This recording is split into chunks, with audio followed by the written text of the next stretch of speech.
नमस्कार दोस्तों, welcome to Nagvanshi tutorial. मैं आपका दोस्त सिद्धार्थ स्वागत करता हूं आपका अपनी एक नई वीडियो में। तो दोस्तों, पिछले वीडियो में हमने बात किया था मोनोसिस्टिस के बारे में। हमने मोनोसिस्टिस का स्ट्रक्चर देखा था और मोनोसिस्टिस के बारे में कई सारी चीजें जानी थी, जैसे कि मोनोसिस्टिस क्या है, एक पैरासाइट है, एक मोनोजेनेटिक पैरासाइट है, यानी वो अपना लाइफ साइकिल एक होस्ट में कंप्लीट करता था। इसका बेसिक जो होस्ट होता है वो कौन होता है, अर्थवर्म होता है, फेरेटिमा जो एनिडा का मेंबर था, और भी कई सारी चीजें हमने देखी थी। बस मैं आज उन्हीं बातों को शब्दों के फॉर्म में आपको रिप्रेजेंट कर दूंगा। और हाँ दोस्तों, रिप्रेजेंट करने से पहले मैं आपको एक बात बता दे रहा हूँ, कई सारे लोग ये बोलते हैं कि इमेज क्लियर नहीं है, तो आप लोग वीडियो क्वालिटी को थोड़ा बढ़ा लिया करिए ताकि आपको बोर्ड पे लिखी हुई चीजें ठीक से दिखे। और अगर तब भी आपको देखने में थोड़ी विजिबिलिटी की प्रॉब्लम हो रही है तो कोई बात नहीं, ऐसे थोड़ा मैनेज कर लीजिए और उसके बाद मैं आपको वीडियो के एंड में इसकी क्लियर फोटो दे दूंगा, ठीक है। या फिर आप मुझे इंस्टाग्राम या टेलीग्राम पे भी मेरा चैनल ज्वाइन कर सकते हैं, ठीक है। अब देखते हैं, आगे देखेंगे। तो अब हम लोग यहाँ पे देख लेते हैं, मैंने कुछ पॉइंट वाइज दिया हुआ है ताकि आपको यहाँ पे समझने में आसानी हो।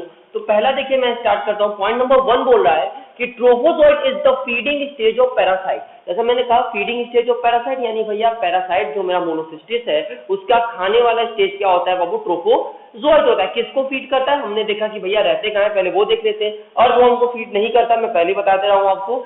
ये पैरासाइट सेमाइनल वेसिकल में पाया जाता है उसके होस्ट के, और हम लोग जानते हैं कि the parasite is Monocystis over here. मेरा पैरासाइट क्या है बाबू, मोनोसिस्टिस है, और जो मेरा होस्ट है वो फेरेटिमा यानी अर्थवर्म है, ठीक है। और ये अर्थवर्म के सेमाइनल वेसिकल में पाया जा रहा है। Seminal vesicle is the place where sperm या और स्पर्मेटोजोआ आर प्रोड्यूस्ड। तब तो हमने यहाँ पे अगला पॉइंट देखते हैं, ये बात दी हुई है, देख लेंगे दोस्तों। In the seminal vesicle, it is present inside sperm morula or sperm ball, which is a group of developing sperm. थोड़ा ध्यान देंगे इस बात पे। Seminal vesicle में ये sperm morula या sperm ball के अंदर होता है।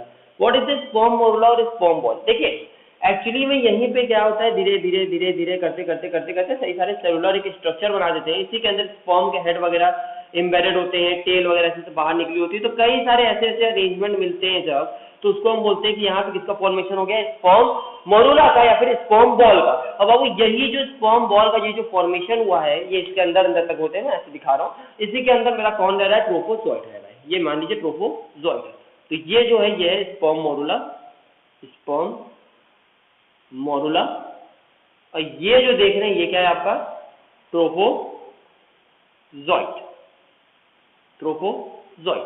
अब तो यानी यहाँ कहा है कि स्पर्म बॉल या स्पर्म मोरुला मतलब क्या होता है बाबू, it is a group of developing sperm, यानी यहाँ पे क्या होता है, डेवलपिंग स्पर्म प्रेजेंट होते हैं। पॉइंट नंबर 3 में हमने देखा, due to this the trophozoite has a thin layer of sperm morula over it. अब बाबू अगर आप उस चीज के अंदर रहने में, जैसे ये कहूँ आपको कि आप एक ऐसे कमरे के अंदर है जिससे लगातार कुछ ना कुछ गिर रहा है, कुछ ना कुछ, जैसे मान लीजिए डस्ट पार्टिकल्स लगातार, या फिर कुछ है जो वहां से लगातार कमरे में से गिर रहा है, या फिर आप एक ऐसे कमरे में हैं मान लीजिए जहां पे पानी लीक हो रहा है, यानी मान लीजिए पानी धीरे धीरे गिर रहा है। अब जाहिर सी बात है, जब आप उस कमरे से बाहर आएंगे तो आपको वो भी पानी आपको प्रेजेंट मिलेगा।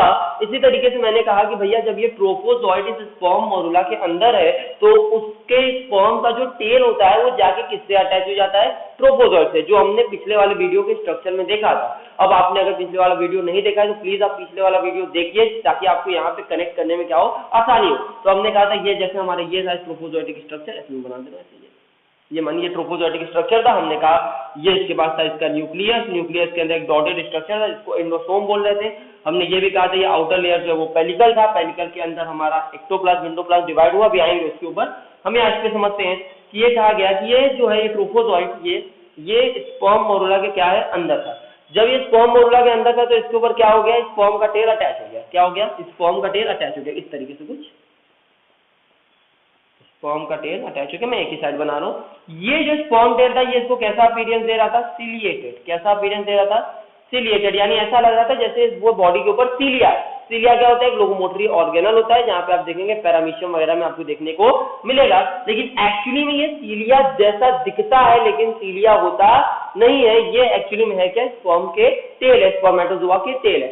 और इसी को हमने आगे देखा कि जब स्पर्म मोरुला डीजेनरेट होता है यानी खत्म होना चालू होता है तो जो डेड स्पर्मेटोजोआ होता है उसी के टेल ट्रोफोजोइट से जुड़ जाते हैं। तो the dead spermatozoa has remains of tail attached to the trophozoite giving it a ciliated appearance. तो भैया डेड स्पर्मेटोजोआ, यहाँ पे जो स्पर्मेटोजोआ डेड हो गए उन्हीं का टेल आके इस ट्रोफोजोइट से क्या हो रहा है, अटैच हो जा रहा है। तो वो कैसे डेड हो जा रहे हैं, तो आप खुद ही सोचिए। ये जो मेरा पैरासाइट है वो किसके ऊपर फीड कर रहा है बाबू, किसके ऊपर फीड कर रहा है, जाहिर सी बात है ये फीड कर रहा है स्पर्म के ऊपर। ये फीड कर रहा है किसके ऊपर, स्पर्म के ऊपर। अब जो स्पर्म को इसने फीड कर लिया वो तो खत्म हो गए, टेल को तो फीड किया नहीं, तो जो टेल बचा वो इनसे आ गया, अटैच हो गया। अब धीरे धीरे जैसे जैसे डेवलप होता है ये आगे की तरफ बढ़ेगा और स्पर्म टेल क्या होगा, इससे फ्री हो जाएगा, हट जाता है, यानी मैच्योर ट्रोफोजोइड। तो मैंने यही बात लिखी है कि as sperm tail separate trophozoite become free. ठीक है, अब कुछ और बेसिक बातें कर लेंगे, बहुत इजी सा है, हम लोगों ने ज्यादा टाइम नहीं लगेगा इस लेक्चर में, हम तुरंत समझते हैं बातों को। तो पहला है it is a microscopic and unicellular. अब देखिए इसकी सिंपल सी बात है, मोनोसिस्टिस एक क्या है, पैरासाइट है। वो पैरासाइट कहाँ रह रहा है, अर्थवॉर्म के सेमाइनल वेसिकल के अंदर पाया जा रहा है। अब इसे आप अंदाजा लगा लीजिए कि वो कितना छोटा होगा। जब स्पर्मी कई गुना छोटे होते हैं तो उस स्पर्म मोरुला के अंदर पाए जाने वाला एक पैरासाइट है, तो सोचिए कितना छोटा होगा, यानी मैंने कहा माइक्रोस्कोपिक है और यूनिसेलुलर है। वो बात अलग है कि जब ये पूरी तरह से डेवलप हो जाते हैं तो ये नेकेड आई से देखे जा सकते हैं, उसके बाद में बाद में बात करेंगे। तो देखिए, तो हमने कहा इसमें अगला पॉइंट है शेप एंड साइज चेंजेस पे डेवलपमेंट। जाहिर बात है जैसे जैसे डेवलपमेंट होता रहेगा वैसे वैसे शेप और साइज में चेंज आता रहेगा। जैसे आज आपको पिछले वाले लेक्चर में बताया था कि जैसे जैसे बड़े होते हैं अलग अलग शेप बनता है। याद कीजिए डेंड्रोसिस्टेस, अपोलोसिस्टेस, स्टोमेटोफोरा ईटीसी करके कई सारे हमारे स्ट्रक्चर क्या हो रहे थे, बन रहे थे। अब हमने कहा जो इसका यंगेस्ट स्टेज है, देखिए दो स्टेज में होता है, एक तो मैंने बताया था ये इसका यंगेस्ट स्टेज होगा, और जो दूसरा स्टेज होता है याद कीजिए वो कुछ ऐसा दिख रहा था, ऐसे हमारा पिछले वाला वीडियो, इसलिए मैं बार बार कह रहा हूँ कि आप पुराना वीडियो देखिए अगर, तब आपको और चीजें क्या होगी अच्छे से क्लियर होगी। ठीक, तो हमारा पुराना स्ट्रक्चर से क्या था, यहाँ पे देखेंगे रिजेस वगैरह थे, इंडोसोम वगैरह था। ठीक, तो हम यहाँ यंगेस्ट वाली यानी इसकी बात करेंगे, तो इसमें शेप इसका या तो राउंडेड होगा या तो ओवल होगा, और इसका साइज जो होता है वो होता है 5 म्यू। क्या होता है, 5 म्यू। अब एडल्ट की वही बात करेंगे तो बाबू अब जाहिर सी बात है कि छोटा है तो छोटा होगा, एडल्ट है तो बड़ा होगा, तो बड़ा होगा तो शेप और साइज में वेरिएशन आएगा। तो अब शेप की बात करते हैं, यहाँ इसका शेप है राउंडेड और ओवल, यहाँ इसका शेप है इलोंगेटेड और स्पिंडल। क्या है बाबू, याद रखिए यंग ट्रोफोजोइड में उसका शेप है राउंडेड या ओवल, और एडल्ट वाले में क्या है, इलोंगेटेड एंड स्पिंडल। अब साइज की बात करेंगे तो साइज हम यहाँ पे लेंथ और विड्थ मैंने आपको दोनों बता दिया है। The length is 500 mu and the width is 40 mu. तो ये रेंज जो है वो बेसिकली आई नेकेड आई से विजिबल होता है, पूरे बहुत अच्छे से तो आप नहीं देख पाएंगे लेकिन देख सकते हैं। अब बात करते हैं दूसरे स्ट्रक्चर की जो है पेलिकल। जैसा मैंने आपको बताया था चाहे ये हो, इसकी आउटर लेयर भी क्या कहलाएगी बाबू, पेलिकल कहलाएगी।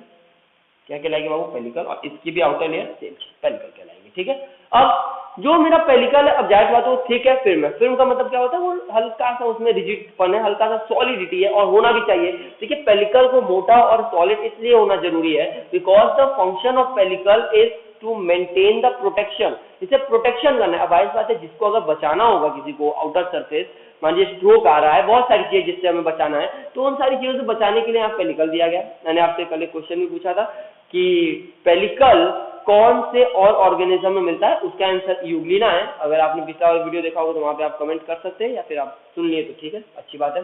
चलिए, तो दूसरा पॉइंट देखेंगे मॉडिफाइड इन वेरियस वेज। अब देखिए यही पेलिकल आगे चल के मॉडिफाई हो गया, कैसे, या एक तो स्ट्रेटेड हो गया, और या तो वो रिजेस में क्या हो गया, थ्रोन हो गया, फरो। देखिए रिजेस और फरो क्या होता है, स्ट्रेटेड तो आप देखे होंगे ऐसे लाइनिंग पैटर्न होता है, स्ट्रेटेड मसल, स्मूथ मसल सुने होंगे, और रिजेस क्या होता है, जैसे फरो मतलब होता है कि मान लीजिए एक निशान बना ये, और वही निशान अंदर से गहरा होता जा रहा है। क्या होता जा रहा है, गहरा होता जा रहा है, वही फरो का क्रिएशन कर रहा है। ठीक, तो हमने कहा यहाँ पे रिजेस में फरो बनता है, जैसे आप यहाँ देखेंगे तो ये देखना ऐसे, कल के स्ट्रक्चर में देखा था कि इस तरीके से ऐसे जा रहा था, तो ये रिजेस और फरो है। आगे देखेंगे, अब देखिए इसके अंदर लॉन्गिट्यूडनी अरेंज माइक्रोट्यूब्यूल्स भी होते हैं। अब बाबू ये माइक्रोट्यूब्यूल क्या है, ध्यान सुनिएगा, ये माइक्रोट्यूब्यूल क्या है। अब देखिए माइक्रोट्यूब्यूल इज अ, मैं यहाँ पे लिख रहा हूँ और रेड पेन से लिख रहा हूँ ताकि रेड मार्कर से, ताकि समझने में थोड़ा आसानी हो। ठीक, microtubule is a polymer of, it is a polymer of tubulin. क्या है दोस्तों, ये पॉलीमर है किसका, ट्यूबुलिन का। ट्यूबुलिन क्या होता है बाबू, tubulin is a type of protein, tubulin is a type of protein. और ये जो पॉलीमर ऑफ ट्यूबुलिन जो प्रोटीन है, ये एक्चुअली में मिलता कहाँ है बाबू, ये मिलता है साइटोस्केलेटन में। कहाँ मिलता है बाबू, साइटोस्केलेटन में। और अगर आपको याद होगा तो साइटोस्केलेटन का काम होता है बाबू कि ये सेल के अंदर स्ट्रक्चरल सपोर्ट देने में मदद करता है। तो हमने ये कहा कि माइक्रोट्यूब्यूल अरेंज है जो आगे चल के क्या दे रहे हैं, स्ट्रक्चरल सपोर्ट दे रहे हैं। ये माइक्रोट्यूब्यूल ट्यूबुलिन प्रोटीन के बने हुए हैं, और ट्यूबुलिन प्रोटीन के जो पॉलीमरिक चेन होते हैं, यानी एक ट्यूबुलिन प्रोटीन, 1 2 3, तो ढेर सारे ट्यूबुलिन प्रोटीन जब मिल जाते हैं तो क्या बनाते हैं, माइक्रोट्यूब्यूल बनाते हैं। ठीक, इतनी बात क्लियर है। ठीक है, आगे चलते हैं। अगला स्ट्रक्चर जो है मेरा साइटोप्लाज्म है। जैसा मैंने आपको कहानी बताया था, एक बार फिर हम लोग इसकी कहानी देख लेते हैं साइटोप्लाज्म की। तो यहाँ पे मैं थोड़ा सा इसको हटा रहा हूँ, एक सेकंड। तो हम ज्यादा कुछ यहाँ पे देखेंगे थोड़ा सा। तो ये कहा गया कि ये एक मान लीजिए एक स्ट्रक्चर, ये मैं इसका एक ही हेड का हिस्सा इतना बना रहा हूँ, मुझे ज्यादा से होती है, ठीक। तो आउटर एरिया तो भाई पेलिकल है, पेलिकल के अंदर आप देखेंगे एक और लेयर है, ये ऐसे मान लीजिए जा रहा है, ठीक है, ठीक है बाबू, ये ऐसे जा रहा है। तो दो लेयर मैंने बनाई, या अब देखिए ये जो लेयर है जो बाहर की तरफ देख रहे हैं, इसको मैं नाम दे रहा हूँ आउटर मेम्ब्रेन। क्या नाम दे रहा हूँ बाबू? Outer membrane. और ये जो अंदर की तरफ आप देख रहे हैं, इसके अंदर क्या है? Inner membrane. मैं यहाँ OM और IM लिख रहा हूँ। OM यानी आउटर मेम्ब्रेन, IM यानी इनर मेम्ब्रेन। आप देखेंगे इन दोनों के बीच में एक स्पेस है। मैं इस स्पेस को मान लीजिए किसी चीज से, यहाँ पे मैंने स्पेस को हरे रंग से, हरे कलर से हाईलाइट कर दिया, ठीक है। ज्यादा नहीं हाईलाइट करूंगा, इतना ही हाईलाइट कर दूंगा जितना हमारे समझने के लिए काफी है, ठीक है। ओके, हाईलाइट कर देते थोड़ा इसको। तो अब ये जो हाईलाइटेड एरिया आप देख रहे हैं यहाँ पे, ये जो ग्रीन कलर से है, एक्चुअली में यही एक्टोप्लाज्म है। क्या है बाबू? यही एक्टोप्लाज्म है, ठीक है। तो अब मैंने कहा आउटर मेम्ब्रेन और इनर मेम्ब्रेन के बीच में जो प्रेजेंट होता है वो एक्टोप्लाज्म है, और यही आगे चल के 3 लेयर में डिवाइड हो जाता है। जैसा कि हमने कहा था कि it is divided into 3 layer. The epicyte जो एकदम बाहर की तरफ होता है, बीच में होता है सार्कोसाइट, और एकदम अंदर होता है मायोसाइट, जिसमें मैंने बताया था मायोनीम्स नाम के स्ट्रक्चर भी प्रेजेंट होते हैं, आगे देखेंगे।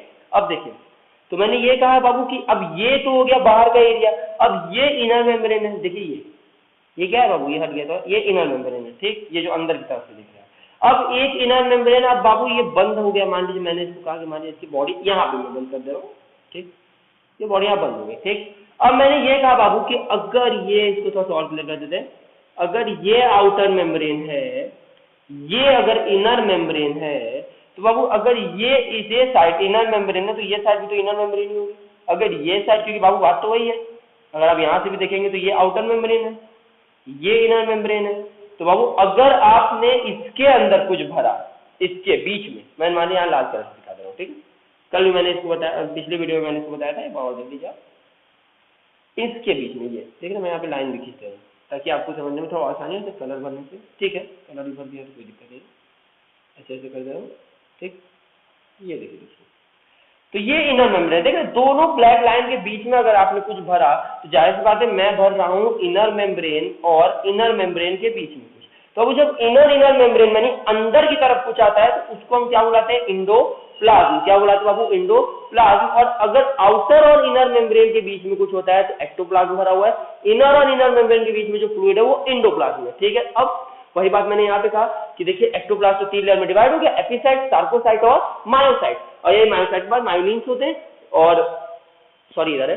तो इंडोप्लाज्म क्या होता है? मेरा ग्रेन्यूल होता है, इसके पास ग्रेन्यूल होता है। मैंने पिछली वीडियो में बताया था कि इसके पास किसके ग्रेन्यूल है बाबू? तो पैराग्लाइकोजन के, फैट के और वोल्यूटिन के। जो ये वोल्यूटिन क्या है? एक ऐसा प्रोटीन जिसमें फास्फोरस और न्यूक्लिक एसिड का अमाउंट हाई होता है, ठीक। तो इंडोप्लाज्म के पास ग्रेन्यूल्स है, ये सारी चीजें हमने दिखाई थी। मैंने कहा भी था कि ये मेरे ऐसे ग्रेन्यूल्स थे, ठीक। अब फाइनल बात करते हैं हम न्यूक्लियस के बारे में। तो बाबू न्यूक्लियस तो एक ही है, ठीक। कितना है बाबू? एक है, विथ 1 न्यूक्लियोलस और कैरियोसोम, विथ 1 न्यूक्लियोलस और कैरियोसोम। तो न्यूक्लियोलस को यहाँ पे कैरियोसोम बुलाया गया है, एक ही न्यूक्लियस है। क्या कोई ऐसा ऑर्गेनिज्म है?